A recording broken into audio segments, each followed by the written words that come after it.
দিদিভাই ছবিগুলো আমার কাছে।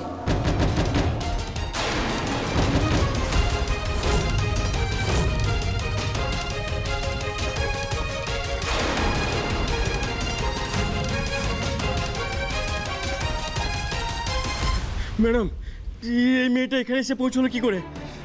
ম্যাডাম, তার মানে বর এসছে। ম্যাডাম, দুজনে খুব ডেঞ্জারাস, বুঝলেন? এবার ধরতে পারলে আমায় পুলিশে দিলে। তুমি এখানে কি করে? তুমি এক্সপেক্ট করনি না দিদিভাই যে আজ আমি এখানে আসতে পারবো? তাই জন্যই তো এই সব ব্যবস্থা করেছিলাম, তাই না?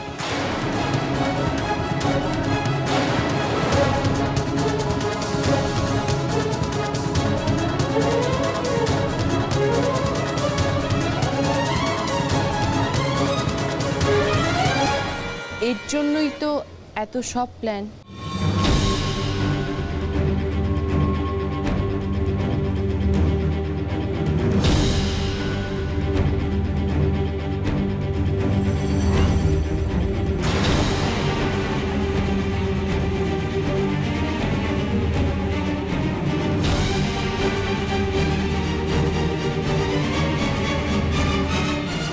মিথ্যে দিয়ে তুমি সত্যিকে কখনো চেপে রাখতে পারবে না দিদিভাই।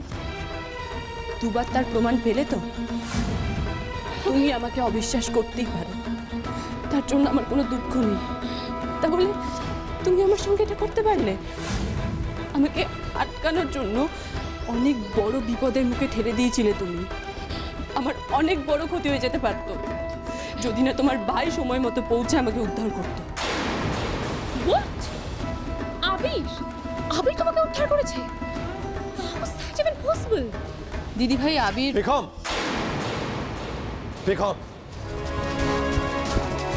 কি শুরু করেছো তুমি? হ্যাঁ, তো মাথা খারাপ হয়ে গেছে। কোর্টে না গিয়ে এখানে দাঁড়িয়ে তুমি দিদিভাইয়ের সাথে কথা বলছো। আমি কোর্টে যাবো আবির, কিন্তু তার আগে বাড়ির লোকজনদের জানানো দরকার যে আমি ফিরে এসেছি। ওরা সারা রাত নিশ্চয়ই টেনশন করছে। এইসব কথা পরে হবে, আগে কোর্টে চলো। তোমার কোর্টে যাওয়াটা বেশি জরুরি, না হলে ডেটটা আবার পিছিয়ে যাবে।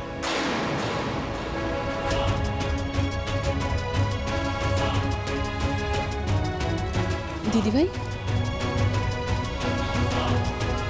আমি তোমার ভাইকে বলতে পারিনি যে তুমি সবের মধ্যে যুক্ত ছিল, কারণ আমি চাই না ও নিজের দিদিকে ভুল বুঝুক। আমি খুব ভালো করে জানি এগুলো তুমি মন থেকে করছো না।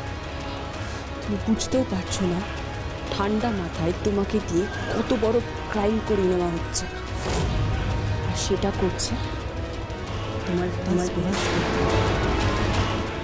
রন। বেগম, আমাদের লেট হচ্ছে কিন্তু।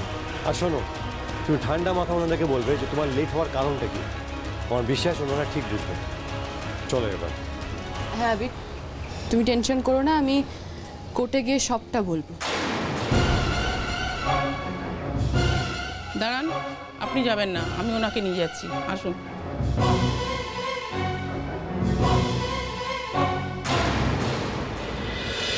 বুধুয়া সোম থেকে রবি প্রতিদিন সন্ধ্যে 7:30টায় স্টার জলসায় ও ডিজনি প্লাস হটস্টারে।